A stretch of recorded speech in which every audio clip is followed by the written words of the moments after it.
Assalamualaikum warahmatullahi wabarakatuh. Bismillahirrahmanirrahim. Alhamdulillahirabbil alamin. Nasta'inu ala umuri dunya waddin. Wassalatu wassalamu ala asyrafil anbiya wal mursalin sayyidina Muhammadin wa ala alihi wa sahbihi ajma'in. Rabbi shrah li sadri wa yassir li amri wahlul 'uqdatam min lisani yafqahu qawli. Pemirsa jamaah pengajian online YouTuber dimanapun Anda berada, marilah kita bersama-sama memanjatkan puji syukur kehadirat Allah Subhanahu wa Ta'ala, yang mana pada sore hari ini menjelang buka bersama, kita awali dengan hal-hal yang membuat senyum Rasulullah SAW, yaitu kita melakukan transfer knowledge, kita saling sharing-sharingan tentang ilmu mantik, topiknya tentang proposisi universal. Salatullah wassalamuhu senantiasa tetap tercurahkan kepada Rasulullah sallallahu alaihi wasallam. Mari sebelum kita mulai acara pengajian ini, kita awali terlebih dahulu dengan pembacaan umul kitab, yang mana Fatihah itu kita hadiahkan kepada Rasulullah SAW, keluarga, berikut sahabatnya, guru-guru kita, orang tua kita, dan orang-orang yang terkasih di sekitar kita. Mudah-mudahan mereka semua mendapatkan maghfirah dari Allah Subhanahu wa Ta'ala. Al-Fatihah. A'udzu billahi minasyaitonir rajim. Bismillahirrahmanirrahim. Alhamdulillahirabbil alamin. Ar-Rahmanir Rahim. Maliki yaumiddin. Iyyaka na'budu wa iyyaka nasta'in. Ihdinas siratal mustaqim. Shiratal ladzina an'amta 'alaihim ghairil maghdubi 'alaihim waladdallin. Amin. Bismillahirrahmanirrahim. Wa kulluha, dan adapun semua qadiyah hamliyah itu, mujibatun, ada kalanya mujabah, menetapkan, wasalibatun, dan ada kalanya salibah, meniadakan, fahiya, maka adapun qadiyah hamliyah itu, idzan, kalau begitu, ila tsamani, dibagi pada 8 bagian. Aibah ay roji'ah, itu kembali. Wa kulluha, dan adapun semua qadiyah hamliyah itu, mujibatun, ada kalanya mujabah atau menetapkan, wasalibatun, dan ada kalanya salibah, meniadakan, fahiyah, maka adapun qadiyah hamliyah itu, idzan, kalau begitu, ila tsamani, dibagi menjadi 8 bagian. Aibah ay roji'ah, itu kembali.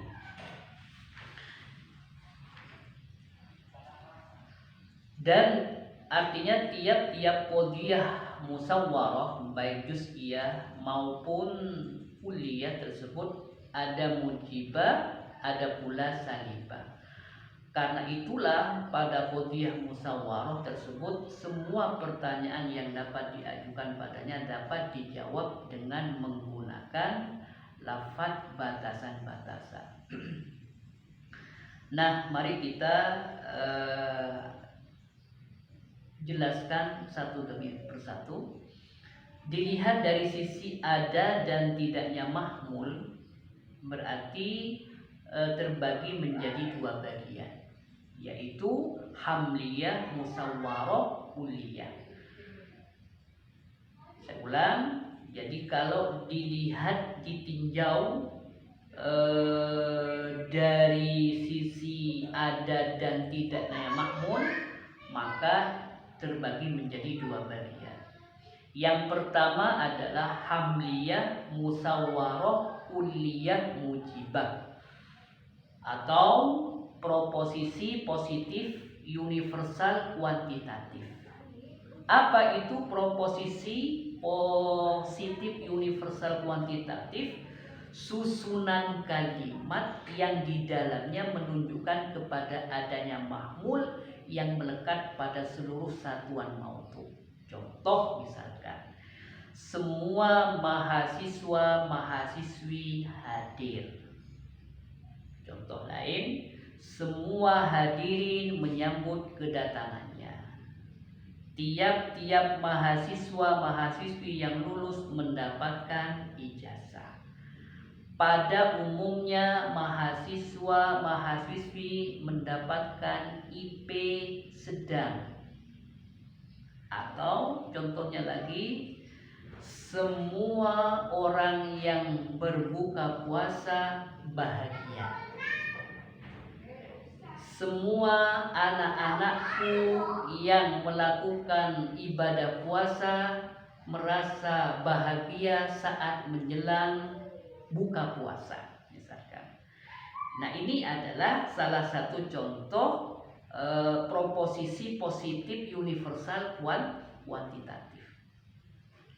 Adapun kata-kata yang dipakai untuk surkuli ijabi ini adalah sebagai berikut. Ulun artinya tiap-tiap atau semua. Jami'un artinya sekalian, seluruh. Ammatun, ammah artinya umumnya. Kafatun artinya seluruhnya dan sebagainya. Yang kedua adalah hamliyah musawwarah kulliyah salibah, atau disebut dengan proposisi negatif universal kuantitatif. Apa itu? Susunan kalimat yang di dalamnya menunjukkan kepada tidak adanya mahmul yang melekat pada seluruh satuan mautunya tersebut. Contoh, tidak seorang pun mahasiswa mahasiswi hadir di dalam mata kuliah saya, misalkan.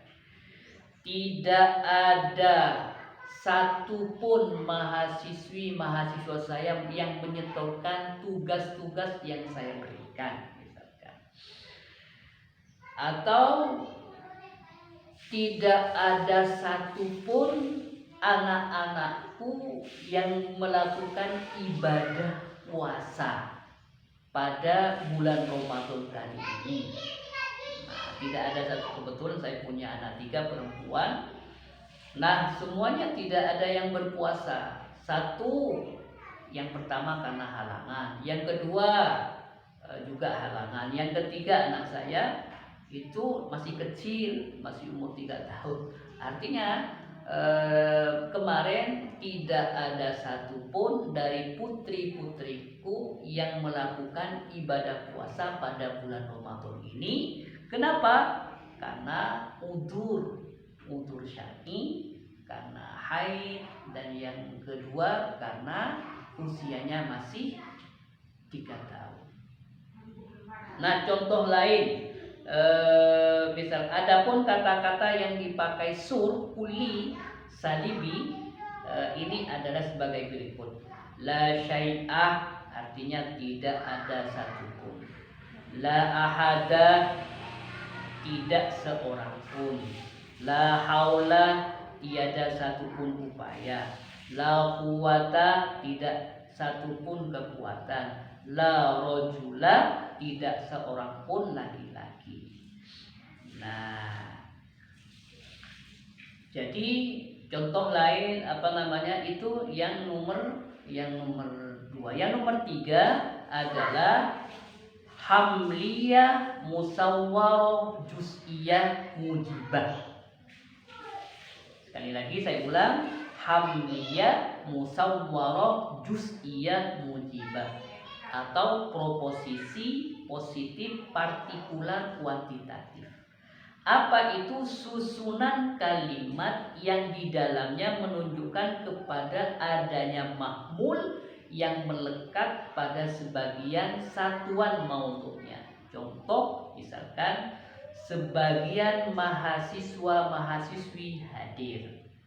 Sebagian besar pengusaha saat ini mengubah hasil produksinya. sedikit saja orang desa kembali ke desanya. Sedikit saja PNS yang pulang kampung karena COVID-19 misalkan. Tidak semua putri-putriku melakukan ibadah puasa. Jadi anak putriku 3. Pertama, kedua, ketiga. Jadi sekarang sudah puasa yang 2. Nah yang kecil itu tidak puasa. Berarti bahasanya di antara putri-putriku ada yang tidak berpuasa di bulan Ramadan. Nah ini adalah salah satu contoh hamliyah musawwarah juz'iyah atau statement atau proposisi pernyataan positif partikular kuantitatif. Adapun kata-kata yang dipakai untuk sur juz'iyah ijabi ini adalah sebagai berikut: menggunakan ba'dun sebagian, ada kalanya menggunakan katsirun artinya banyak, ada kalanya menggunakan mu'zamu artinya sebagian besar, atau qalilun artinya sedikit. Jadi kata-kata yang dipakai sur ijabi menggunakan ba'dun, katsirun, mu'zamun, qalilun dan lain sebagainya. Misalkan yang sedikit sekali orang yang melakukan tadarus. Bukan tidak ada, tapi sedikit. Contoh di musola di daerah kami, jadi yang tadarus itu hanya sekitar 3-4 orang, yang lain itu tidak. Nah, bukan di daerah lingkungan itu tidak ada yang tadarus, tapi sedikit sekali yang melakukan tadarus. Kemudian yang berikutnya adalah hamliyah musawwarah juz'iyah mujibah atau proposisi negatif partikular kuantitatif. Apa itu proposisi negatif partikular kuantitatif itu? Susunan kalimat yang di dalamnya menunjukkan kepada adanya mahmul yang melekat pada sebagian satuan maudu'nya. Contoh misalkan, tidak ada sebagian mahasiswa-mahasiswi yang hadir. Tidak semua mahasiswa-mahasiswi senang kepada penyajian materi dosen misalkan. Jadi tidak ada sebagian mahasiswi-mahasiswi yang hadir itu artinya tidak ada sebagian mahasiswa, artinya sebagian itu ada yang hadir, ada yang tidak. Nah ketika ada dosen killer misalkan, sedikit-sedikit memarahi mahasiswanya misalkan. Nah kadang-kadang ketika masuk, mahasiswanya itu separuh masuk, separuh tidak masuk. Setelah saya tanyakan kenapa tidak masuk, karena alasannya tidak suka sama dosennya. Atau tidak semua mahasiswa itu senang kepada penyajian materi dosen. Artinya ketika dosen memberikan presentasi, ketika dosen itu memberikan penyajian mata kuliah, itu tidak semua mahasiswa itu senang, malahan kenapa? Karena menonton, tidak pakai media, karena serius, saklek dan lain sebagainya. Nah itu contoh daripada hamliyah musawwarah juz'iyah salibah. Adapun kata-kata yang dipakai untuk sur juz'i salibi ini adalah sebagai berikut, yang dipakai menggunakan lafaz laisa ba'dun artinya tidaklah sebagian. Ada kalanya menggunakan laisa kullun artinya tidak setiap. Atau ada yang menggunakan laisa jami'un, yaitu artinya tidaklah semuanya. Atau menggunakan lafaz ba'dun laisa artinya sebagian tidak. Nah, dari penjelasan di atas yang saya paparkan tadi, maka bentuk lafaz sur batasan yang dipakai jawaban dalam qadhiyah musawwarah baik kulliyah maupun juz'iyah, mujibah maupun salibah itu jumlahnya ada 8 sebagaimana pada contoh di bawah ini. Sebagaimana penjelasan lafaz wa kulluha mujibatun wa salibah fahya idan ila samani alibah. Jadi setiap qadhiyah itu ada kalanya menggunakan mujibah, ada kalanya menggunakan salibah. Oleh sebab itu pembagian qadhiyah hamliyah itu dibagi menjadi 8 bagian. Contohnya yang 8 ini sebagai berikut. Contohnya yang satu syakhsiyah mujibah. Contohnya semua manusia adalah binatang, al-hayawanun natik. Kemudian yang kedua syakhsiyah salibah. Contohnya semua binatang tidaklah manusia. Artinya tidak semua binatang manusia. Ada binatang-binatang yang bukan manusia, contohnya sapi, kuda, keledai. Kenapa? Karena tidak punya akal. Ada contohnya lagi muhmalah mujibah. Contohnya tidak semua dari manusia itu tidak binatang. Jadi tidak semua dari manusia itu tidak binatang. Ada muhmalah salibah. Contohnya tidak semua dari manusia itu batu. Tidak semua dari manusia itu batu. Jadi soalnya ada manusia masa Nabi Lut lalu kemudian diazab oleh Allah karena melakukan homoseksual, diazab oleh Allah sehingga ditempatkan badai-badai besar sehingga membuat mereka itu beku dan menjadi batu semua. Jadi tapi tidak semua. Kemudian yang nomor 5 kulliyah mujibah. Contohnya sebagian binatang itu manusia. Nah, sebagian binatang itu adalah manusia. Kemudian yang nomor 6 kulliyah salibah. Contohnya sebagian dari binatang itu tidak batu. Dan yang nomor 7 contohnya juz'iyah mujibah. Contohnya tidaklah sebagian binatang itu manusia. Dan terakhir juz'iyah salibah. Contohnya tidaklah sebagian binatang itu tidak binatang.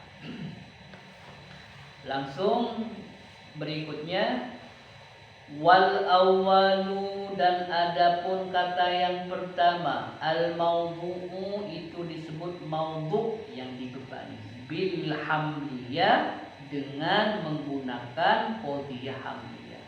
Wal akhiru, dan adapun kata yang terakhir al mahmulu itu disebut mahmul yang dibebankan bisawiyah dengan menggunakan yang mana keduanya itu setara dalam penyebutan.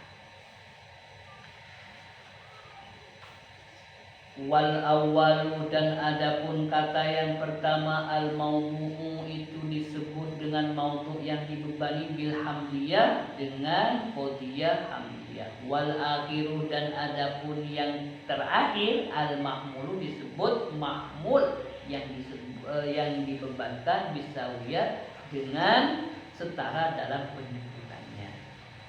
Artinya lafaz yang pertama itu maudhu'nya disebut di dalam qadhiyah hamliyah, dan yang lain mahmulnya juga disebut di dalam qadhiyah hamliyah. Mari kita jelaskan satu persatu. Dari penjelasan tersebut di atas dapat diambil kesimpulan bahwa unsur yang harus ada di dalam qadhiyah hamliyah baik syakhsiyah maupun kulliyah itu minimal terdiri ada 2. Yang pertama harus ada musnad ilaih, ada subjek. Yang kedua harus ada mahkum alaih. Jadi dalam qadhiyah hamliyah itu harus terdiri dari dua unsur. Yang pertama harus ada musnad subjeknya, kemudian yang kedua harus ada mahkum alaihnya. Apa itu? Sesuatu yang di atasnya ditetapkan suatu hukum. Perkara ini dalam ilmu nahwu dikenal dengan sebutan mubtada, fa'il ataupun naibul fa'il. Contoh, Khadijah pergi, Nilta akila sekolah, Arisna najwa salsabila belajar, Putri Ani Nurisma mondok di pesantren, Putri Ani Nurisma mahasiswa S1 di UGM, Universitas Gadjah Mada Jogja misalkan. Nah ini baik Nilta, Najwa, Risma itu posisinya menjadi mubtada. Sementara belajar, kemudian mahasiswa itu posisinya menjadi khobar. Nah, artinya maudhu'nya adalah kata Khadijah. Maudhu'nya adalah Najwa, Nilta, Risma. Sebab mereka semua sebagai subjek atau yang dikenai hukum. Mahmul, musnad atau predikat atau mahkum alaih yaitu tetapnya hukum pada subjek. Hal ini dalam ilmu nahwu dikenal dengan sebutan khobar, baik khobar mufrad maupun ghairu mufrad, atau khobar jumlah maupun syibhul jumlah. Contohnya misalkan Nilta cantik, Najwa belajar, Risma mahasiswa. Nah, mahmulnya adalah cantik, belajar, dan mahasiswa. Nah, sebab dia adalah hukum predikat yang menetap pada subjeknya. Siapa subjeknya? Yaitu Nilta, kemudian Najwa, dan Risma. Yang berikutnya Robitoh atau disebut dengan kopula, lafal-lafal atau kata-kata yang menunjukkan adanya suatu ikatan kuat antara subjek dan predikat. Hal ini bisa berwujud dalam bentuk-bentuk sebagai berikut.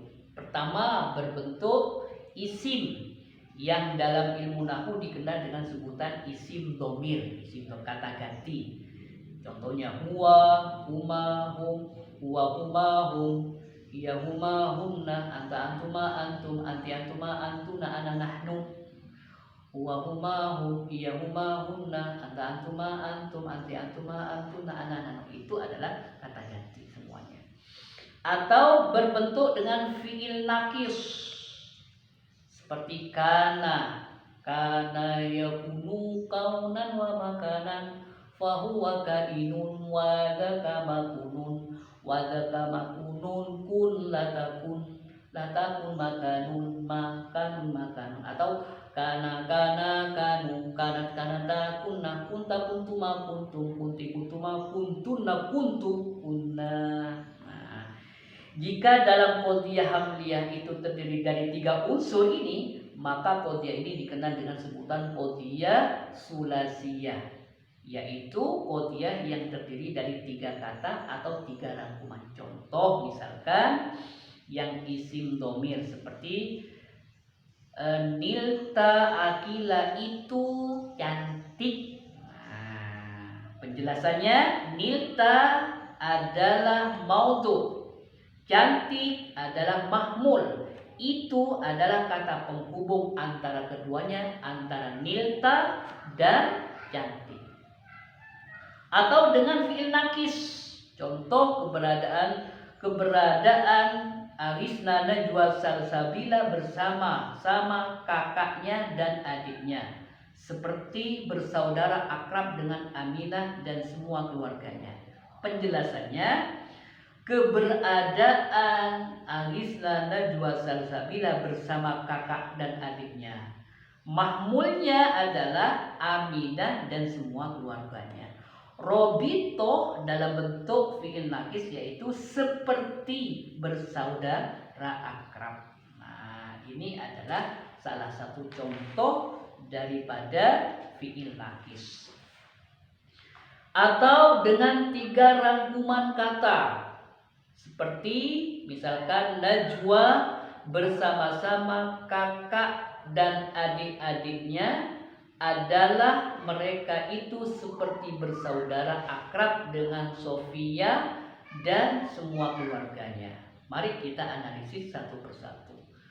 Rangkaian pertama adalah Najwa bersama-sama kakak-kakak dan adik-adiknya. Rangkaian yang kedua adalah mereka itu seperti bersaudara akrab. Rangkaian yang ketiga adalah Sofia dan semua keluarganya.